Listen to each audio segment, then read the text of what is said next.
Hey, dude. Do you remember the first time we met? Asked my friend Ryan with a huge smile stretched across his face. Hell yeah, man. It was, um, we were at. Well, that was weird. I couldn't remember it at all. In fact, I couldn't actually remember anything about Ryan. The only things about him that I could bring to mind were that his name was Ryan, and we'd been best friends since we were kids. I could remember the basic outline of our story, but not a single detail. No, I don't. Damn, dude. Neither do I. Ryan laughed. That's weird as hell, man. He was right. That was weird. That was very, very weird. What the hell, Ryan? Why can't I remember anything about you? I have no clue, my dude. Ryan laughed. I sank down into the couch, burrowing deep until only the top of my head was left, barely poking out from between the cushions. Ryan was laughing pretty hard, which was annoying, but what really bothered me was that I couldn't bring up a single memory from my past. It felt like I had simply been conjured into existence 2 minutes ago and only given the cliff notes on my life's history. Maybe my strange memory loss was because I was tripping on shrooms. I've done shrooms with Ryan numerous times before, so it was a possibility. I felt a flicker of hope at the remembrance of past events, until I realized that I didn't actually remember ever doing shrooms with him. I knew that we'd done shrooms several times before, but I didn't actually have any memories of doing them. It was like reading a plot synopsis on Wikipedia about a movie you'd never actually watched. Ryan was laughing so hard that he was gasping for air. He was really pissing me off. Didn't he realize how damn serious this was? He probably did, and that's why he was laughing so hard. He was laughing at me. My mental state was in ruins, and he found that hilarious. I probably had a psychic alien brain parasite from hell squirming through my gray matter, feasting on my memories, and he thought it was funny. That really pissed me off. Damn it, Ryan, shut your mouth before I rip your throat out. Without even bothering to wait for a response, I leapt out of the couch and charged at him like a bull. I tackled him to the ground and plunged my thumbs into his eye sockets. I started slamming his head against the hardwood floor over and over again, feeling his skull crack and shatter as his brain fell out onto the floor, which I promptly smashed into a puddle of goo and started shoveling into my mouth.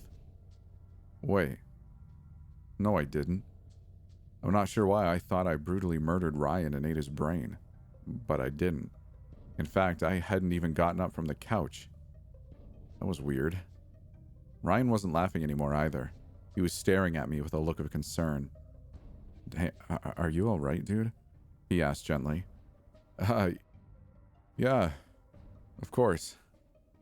Okay. You had me worried. That was some pretty hardcore brain surgery you had this morning, and the doctor said it could take 10 to 50 years before you feel normal again. Did I undergo brain surgery? I don't remember having brain surgery, and I feel like brain surgery is something that would be hard to forget. I decided to play it safe by pretending that Ryan was telling the truth. There's no point in poking the bear. Yeah. The brain surgery. Of course. What was the brain surgery again? I don't know, dude. I'm not a neurologist. I think they removed your cerebral cortex or something to help you quit smoking. I smoke? Not anymore. It was a very convenient story. It perfectly explained both my memory issues and why I wasn't smoking a cigarette at that exact moment. It wrapped everything up in a neat little package with a pretty bow on top. Oh yes, it was a very convenient explanation. Very, very convenient. It was far too convenient. That's how I knew it was a lie. But of course, what a splendid explanation, Ryan. What you just said is definitely true, and I totally believe you for sure. Yup, no doubt about it. I said, trying to play it off smooth in order to convince him that I believed his obvious lie. I was pretty sure he bought it. Hey, dude, do you remember the first time we met? Asked my friend Ryan with a huge smile stretched across his face. Hell yeah, man. It was, we were at, Vietnam? We met in Nam. Well, that was a weird question. Ryan had been my squad mate in the trenches of Vietnam, and ever since he saved my life from a German sniper, we've been best friends.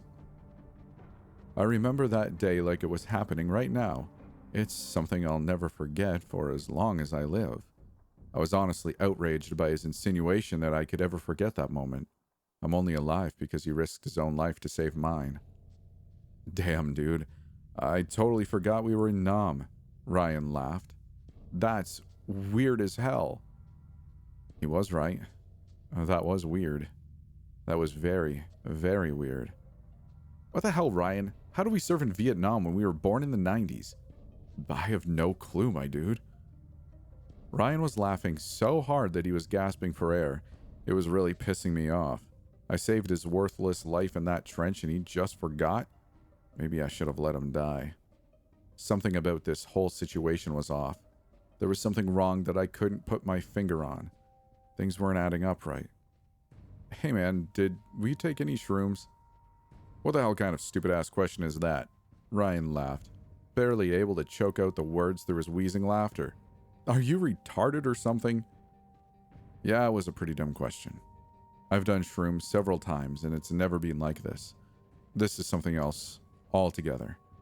I lit a cigarette and pondered the situation. The most obvious explanation is that I was dreaming. That would make the most sense, but it didn't feel like a dream. I decided to test my hypothesis by pressing my lit cigarette against my wrist. The agonizing burn was proof that I wasn't dreaming. Pain that intense couldn't happen in a dream. It's possible that I was good old-fashioned crazy. But isn't questioning your own sanity proof that you're insane?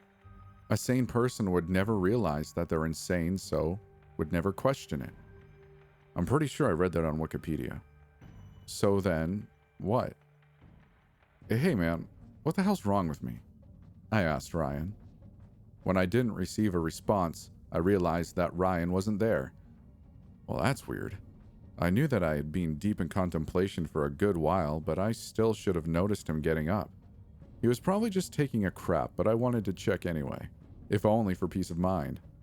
I went to put out my cigarette when I realized that I wasn't holding one. That's right, I don't smoke. My grandpa had died of lung cancer when I was 9, and even though he wasn't a smoker, I swore to never touch a cigarette for as long as I lived. It's honestly kind of weird that I thought I was smoking. I've never smoked and I never will. I tried to stand up when I realized I couldn't. Thick, heavy chains were draped across my legs and chest, securing me to the couch. What the hell? I struggled against them but couldn't even move a fraction of a millimeter. If anything, the chains were tightening and threatening to cut off my breathing. I tried to scream for Ryan, but my jaw was squeezed far too tight for me to open my mouth. My only option was to go down, deeper into the couch. Not only was that a safe place to hide, but it gave me a great range of movement. I burrowed deep into the gray folds of the couch, both to hide from whatever was hunting me as well as to search for Ryan. The couch had to lead somewhere, and it seemed logical that it would eventually end up in the bathroom. If Ryan was taking a crap like I suspected he was, then he'd definitely be on the toilet. I've never known him to crap anywhere else. I squirmed my way down through the couch until I reached a long twisting tunnel, about 6 feet wide and 20 feet high. The floors and walls seemed to be made of the same gray material as the couch cushions, just wet and a little squishier. I walked for about a mile until I saw a blinking neon sign that read CC, which I assumed meant certainly the crapper, over top a large door. I walked through it and found myself in my bathroom. Ryan was sitting on the toilet like I figured he was. It was time to finally get some answers. Yo, Ryan, what's up, man? Just taking a demon crap. Nice. So, what the hell is going on? Something is clearly not right. Brain parasite. Eating away at your brain, dude. A brain parasite? How the hell would I get a brain parasite? Is that even a real thing? Seriously? Yep. They're doing surgery right now. Brain surgery. How the hell did I get a brain parasite? Pork, dude. I told you not to vacation in Vietnam. Sure, everything's cheap as hell, but they don't have the same quality insurance when it comes to the handling of livestock. Look it up on Wikipedia if you don't believe me. Seriously. All of this is because I ate some bad Vietnamese pork on vacation? What the hell? That kind of pisses me off. As I looked around trying to make sense of everything, it dawned on me that this couch seemed awfully familiar. The more I thought about it, the more I realized that the walls and floors looked like a brain. Likely my brain. So is this my brain? Am I literally inside my brain? Well, not literally. You're probably literally in a hospital bed or something. I mean, how could you literally go inside your own brain? That wouldn't make any sense. Think about it. He was right, of course. If I literally went inside my brain, that would mean that my brain was inside of my brain, like some sort of brainception. That would be ridiculous. Huh. So then, what is the point of all this? Am I psychosomatically trying to fix the problem or something? Like, if I defeat the parasite in here, will that kill it in real life? Nah, dude. That's just dumb. You're probably in a coma or you're hallucinating or something. I mean, you do have a parasite inside your brain, so you've likely suffered brain damage after all. Or maybe a near-death experience? Hell, maybe you're already dead and this is hell. What do I know? I'm not a neurologist. He was probably telling the truth. Although I couldn't remember anything about Ryan, he didn't seem like a doctor. He just wasn't really the doctorly type. I wasn't getting that vibe from him at all. So, why are you here? I get why I'm here, seeing as how this is my brain and all, but why do you keep showing up? Me? I'm eating your brain. It's kind of my thing. It's literally why I was born. It took me a few seconds to process what he said. Wait a minute. Are you the brain parasite? Did you seriously just figure that out? I thought you were Ryan. Why the hell would Ryan be inside your brain? My name's Tania Solium, by the way. Then who the hell is Ryan? No clue, my dude. Well, that's weird. Aside from Tania Solium being a pretty stupid name, it still didn't explain much. Why did I think he's Ryan? Actually, I still don't even know who Ryan was, let alone remember the first time we met. So are you like some kind of psychic brain parasite from hell or outer space or something? No, I'm just your standard cyclophilid cestode of the family Tenaidae. I was just an egg when you ate undercooked pork with my mom inside it. I hatched in your intestines, then made my way into your cerebral cortex to start a family. Tania Solium is a really stupid name, by the way. I didn't choose it, he said with a shrug. This was all pretty hard for me to process, I have to admit. It didn't much matter because I woke up in a post-surgery hospital bed. The doctors managed to explain the situation a lot better than Tania did. I had indeed gained a brain parasite, so they had to operate to remove the brain cysts and insert a shunt to drain fluid buildup. Even years later, I can remember the hallucination vividly. Even though I know that it was all in my head, I can still visualize it like it actually happened. The doctors said the hallucination was likely a result of the anesthesia. If I had suffered any brain damage, it was minor, although I had to take pills for a good while just in case there were any stray parasites lingering inside my body.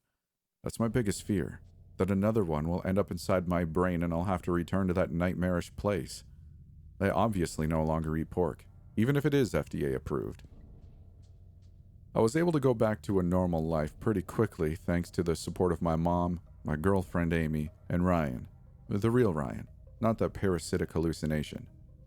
The memories from my recovery are a bit fuzzy, and I'm still not sure why Tania manifested in my mind as Ryan, or why he was so concerned about the first time we met. I'll admit that it took me a while to feel comfortable around him again. The image of him as Tania was so strong in my mind that just being around him made me nervous. I told him all about what had happened, and we managed to work through it. It wasn't long before we were hanging out like we used to. Pizza, beer, and pro wrestling. Just like the good old days. That's why it caught me off guard when we were hanging out at my apartment, having a few beers while watching Monday Night Raw. I had a nice buzz going and was feeling pretty good when he turned towards me with a huge smile stretched across his face. Hey dude, do you remember the first time we met? Asked my friend Ryan with a huge smile stretched across his face. Hell yeah, man. It was, we were at... Well, that was weird.